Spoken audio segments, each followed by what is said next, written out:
Hi friends, आज हम पढ़ने जा रहे हैं नया चैप्टर हम आज शुरू कर रहे हैं। इसका नाम है cell. Okay, cell is the structural and functional unit of life except viruses. कौन सा भी ऑर्गेनिज्म हो, उस ऑर्गेनिज्म का स्ट्रक्चर, जो भी स्ट्रक्चर है वो किससे बना हुआ रहता है? सेल से बना हुआ रहता है। उस ऑर्गेनिज्म की बॉडी या कोई ऑर्गन्स हो, वो किससे फंक्शन करता है? सेल से फंक्शन करता है। उस वजह से सेल को क्या कहा गया है? Structural end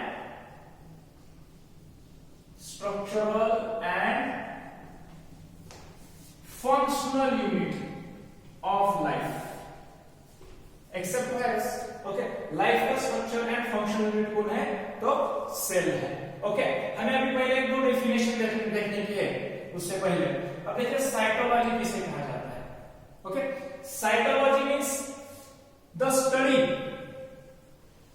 of structure and function of cell is called as cytology. क्या है?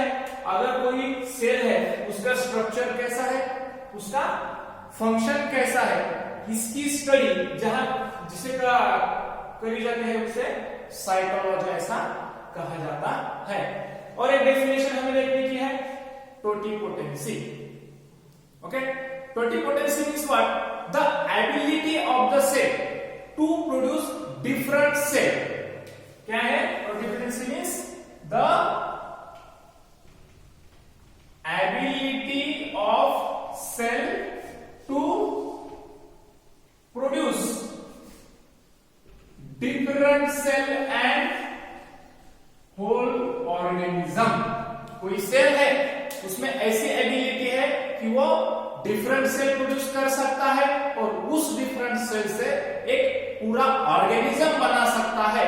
इस प्रोसेस को हम क्या कहेंगे? टोटिपोटेंसी कहा जाता है। कोई सेल एक ऑर्गेनिज्म बनाने की क्षमता रखता है, उस सेल को, उस प्रोसेस को टोटिपोटेंसी ऐसा कहा जाता है। ओके, अभी उसमें एक और पॉइंट है, स्टेम सेल। अब स्टेम सेल क्या है? तो stem cells are that can differentiated into other types of cell. ये ऐसे सेल है जो अदर टाइप के सेल प्रोड्यूस करते हैं। जैसे हम एग्जांपल लेंगे जायगोट का। जायगोट क्या करता है? डिफरेंट टाइप के सेल प्रोड्यूस करता है। देखिए, हमारे बॉडी में WBC है, हमारे बॉडी में RBC है, हमारे बॉडी में हमारे लंग्स के सेल है, हमारे बॉडी में हमारे लीवर के सेल है, हमारे बॉडी में नर्व सेल है। ये सब डिफरेंट टाइप के सेल जिस सेल से बने हैं, उस सेल से हम उस सेल को हम क्या कहते हैं? स्टेम सेल कहा जाता है। ऐसे करके हमने दो तीन डेफिनेशन यहाँ पढ़ ली है। अब देखिए, इसमें और कुछ इंपॉर्टेंस पॉइंट हमें पढ़ने में है। उसमें क्या है? तो discovery of cell. Discovery of cell. Cell की डिस्कवरी किसने की थी? तो सेल की डिस्कवरी की थी रॉबर्ट हुक। इस शास्त्रज्ञ ने क्या की थी? इस साइंटिस्ट ने, रॉबर्ट हुक ने सेल की डिस्कवरी की थी। सेल की डिस्कवरी मतलब ये कॉर्क पे स्टडी कर रहे थे, तब उन्होंने ये एक सेल वॉल दिखी। तो वो सेल वॉल क्या है? तो वो कॉर्क किससे बनी हुई है? तो एक सेल से बनी हुई है। उन्होंने सेल की डिस्कवरी, उन्होंने टर्म भी सेल उन्होंने दिया है। तो कौन से प्लांट पे स्टडी कर रहे थे? तो ओक ट्री पे। ओक ट्री पे। अब ये डिस्कवरी उन्होंने कब की थी? इन 1665। 1665 में उन्होंने सेल की डिस्कवरी की थी। पर ये जो सेल की उन्होंने डिस्कवरी की थी रॉबर्ट हुक ने, उन्होंने वो खाली सेल देखा था, वो लाइव सेल नहीं था। तो हम उसे कह सकते हैं जो डेड सेल है, जो डेड सेल की डिस्कवरी की है वो रॉबर्ट हुक ने डेड सेल की डिस्कवरी की है। तो फिर लाइव सेल। ओके, अब देखिए मैं लाइव सेल की डिस्कवरी। लाइव सेल की डिस्कवरी किसने की है? तो लाइव सेल की डिस्कवरी एंटन वैन लीवेंहुइक, उन्होंने इन 1675। मतलब क्या है? तो रॉबर्ट हुक ने डिस्कवरी की थी तो उनके 10 साल बाद लाइव सेल की डिस्कवरी, उन्होंने रॉबर्ट हुक ने कौन से डेड सेल की डिस्कवरी की थी, तो लाइव सेल की डिस्कवरी कब हो गई, जब रॉबर्ट हुक ने डिस्कवरी की, तो फिर 10 साल बाद एंटन वैन ल्यूवेंहुइक ये साइंटिस्ट है, उन्होंने लाइव सेल की डिस्कवरी की थी। क्या नाम है उनका, एंटन वैन ल्यूवेंहुइक, ये शास्त्रज्ञ है, ये साइंटिस्ट है, उन्होंने 1675 ईयर में, इन ईयर 1675 ये लाइव सेल की डिस्कवरी उन्होंने की थी।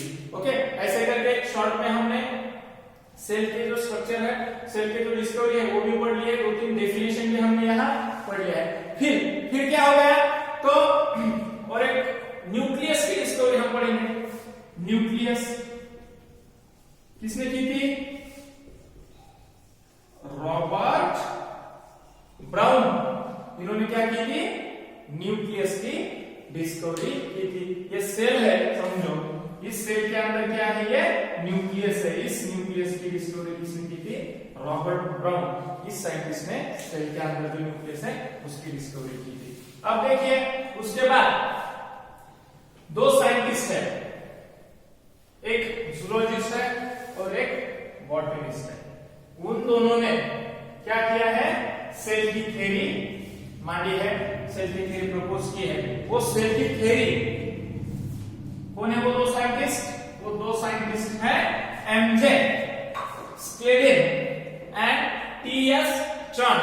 ये 2 साइंटिस्ट ने सेल थ्योरी प्रपोज की थी, पर कुछ उस सेल थ्योरी में कुछ खामियां थी, वो खामियां पूरी करने की थी, तो बाद में एक नई सेल थ्योरी प्रपोज हुई, उसका नाम है मॉडर्न सेल थ्योरी। ये मॉडर्न सेल थ्योरी किसने प्रपोज की है, ये 2 साइंटिस्ट हैं एमजे स्क्लेडेन और टीएस चॉन, और उनमें और एक साइंटिस्ट आ गया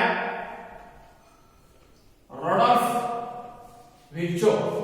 ये तीनों ने मिलकर नई थ्योरी जो सेल की है उसे क्या कहा गया है, मॉडर्न सेल थ्योरी। अब ये मॉडर्न सेल थ्योरी में क्या लिखा है उन्होंने, तो क्या लिखा है, पहला पॉइंट है मॉडर्न सेल थ्योरी का, all living organisms, all living organisms are made of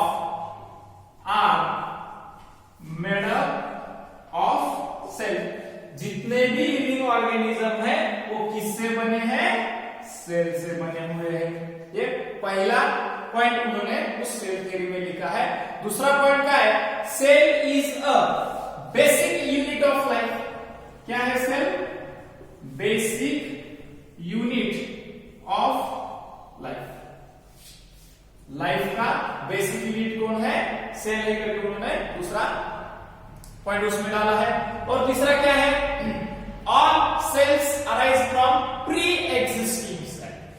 क्या है, all cell arise from pre existing cell. जितने भी सेल है वो किससे अराइज होंगे, अराइज बोले तो फॉर्मेशन होंगे, तो किससे फॉर्मेशन होंगे, तो वो प्री एग्जिस्टिंग जो पहले फॉर्मेशन हुआ था उस सेल से और दूसरा सेल फॉर्मेशन हो सकता है, या ऐसा उन्होंने उस थ्योरी में कहा है। इसे क्या कहा गया है, तो उसे ओमनिस सेल्यूला ई सेल्यूला कहा गया है।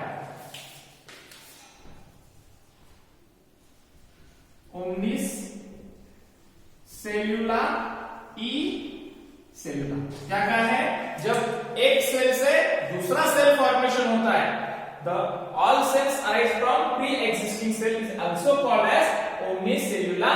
इसलिए किसने कहा है, रुडोल्फ विर्चोव, इस शास्त्रज्ञ ने omnicellular ई सेल्यूला किसे कहा है, all cells are arise from pre-existing cell।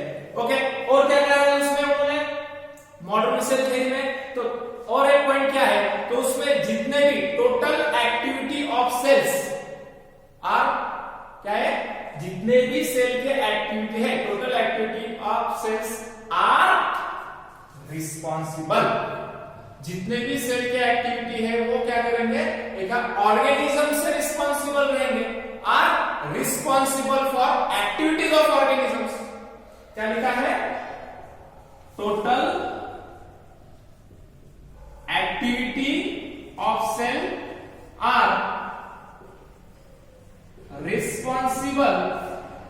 for activity of organism. अगर कोई सेल ने एक्टिविटी की तो ऑर्गेनिज्म की एक्टिविटी हो जाती है। जैसे कैसे, अब देखिए हमारे सेल ने रेस्पिरेशन किया तो हमने रेस्पिरेशन किया, है कि नहीं? हमारे सेल ने डाइजेशन किया तो किसने? हमने डाइजेशन किया। जो भी सेल की एक्टिविटी है, क्या total activity of the cells are responsible for activity of organisms. Organism की एक्टिविटी को रिस्पॉन्सिबल रहती है।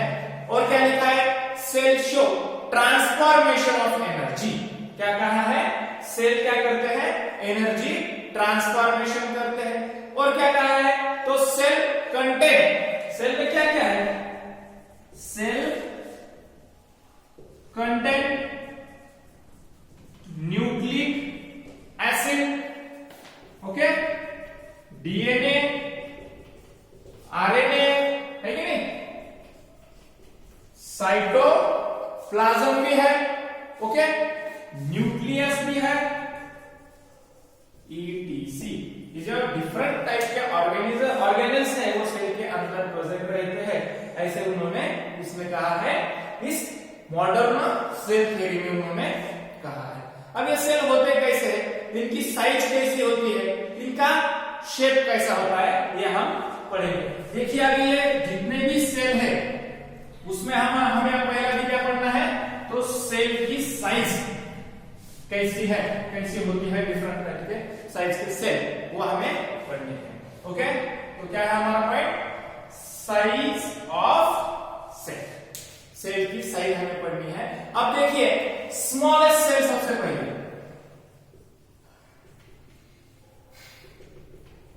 स्मॉलेस्ट सेल उसे पीपीएलओ। स्मॉलेस्ट सेल कौन सा है? तो स्मॉलेस्ट सेल जो है माइकोप्लाज्म। कौन सा है? Mycoplasma, it is the smallest cell. क्यों कहा है माइकोप्लाज्म को स्मॉलेस्ट सेल? अबे पीपीएल का लॉन्ग फॉर्म क्या है? हाँ, वो पीपीएल का जो लॉन्ग फॉर्म है वो क्या है? Pleuropneumonia. Pleuropneumonia like organism, PPLO उसे कहा जाता है। ये स्मॉलेस्ट ऑर्गेनिज्म है इन वर्ड में। का कितना है वो उसका डायमीटर? 0.12 0.3 माइक्रोमीटर है। और ये जितने भी सेल है 0.12 0.3 माइक्रोमीटर, उनकी साइज हम पढ़ रहे हैं, उनकी साइज उतनी रहती है। और उसमें जितने भी ऑर्गेनिज्म है वो क्या है? Smallest than bacteria. It is the smallest than bacteria. Smallest than bacteria. और उसमें क्या नहीं है? Without cell wall. Without cell wall जो सेल है वो स्मॉलेस्ट सेल में, वो माइकोप्लाज्म जो है वो विदाउट सेल वॉल में आते हैं। और सेल वॉल अगर क्वेश्चन ऐसे भी पूछा तो without cell wall smallest organism और have a cell wall smallest organism, ऐसा भी पूछा जा सकता है। फिर स्मॉलेस्ट है पर सेल वॉल भी है तो उसमें हम क्या लिखेंगे? एग्जांपल में बैक्टीरिया और प्रोकैरियोट्स। बैक्टीरिया भी रहेंगे और प्रोकैरियोट्स, जितने भी ऑर्गेनिज्म हैं वो बैक्टीरिया भी और प्रोकैरियोट इसमें आएंगे। सेल वाला है परंतु स्मॉलेस्ट है। ओके, अब और दूसरा हम पढ़ने जा रहे हैं। दूसरा कौन सा है? Largest cell in animal. Okay, animal smallest cell हो गया। ओके, अब लार्जेस्ट सेल।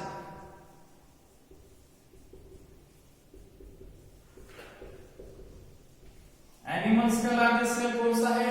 सबको मालूम है कौन सा है? न्यूरॉन। नर्व सेल कहा जाता है उसे क्या कहते हैं? न्यूरॉन का। अप्रोक्सीमेटली 100 माइक्रोमीटर का वो साइज रहता है। अप्रोक्सीमेटली 100 माइक्रोमीटर की उनकी साइज है। और लार्जेस्ट सेल ये हो गया largest cell in organism.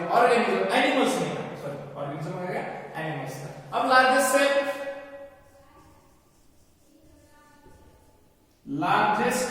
Cell, largest cell कौन सा है? तो largest cell Austric egg.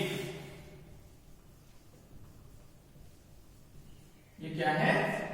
Largest cell कहा जाता है। लार्जेस्ट सेल इन प्लांट, ये एनिमल्स का हो गया, ये प्लांट का। Largest cell in plant, plant में का लार्जेस्ट सेल कौन सा है? तो fibre of ramie, fibre of ramie, ये क्या है? लार्जेस्ट सेल ऑफ प्लांट्स में का सबसे लार्जेस्ट सेल है।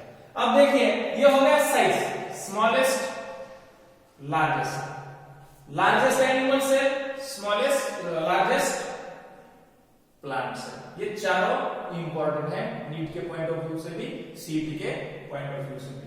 अब ये साइज हो गई। शेप, अब जो शेप है, there is a no typical shape of cell. Some cells have a spherical structure, some cells have conical structure, some cells have triangular shape, conical, triangular, columnar, etc. The different types of, the different shape of cell are present in the world. अब जो size हो गई, जो shape है, जितने भी shape है हम ज्यादा करके पढ़ेंगे, वो अगले लेक्चर में हम पूरे शेप जितने भी हैं वो शेप अगले लेक्चर में हम पूरे करके लेंगे। मुझे ये सेल का जो टॉपिक है, मुझे आशा है कि आपको अच्छी तरह से समझ में आएगा।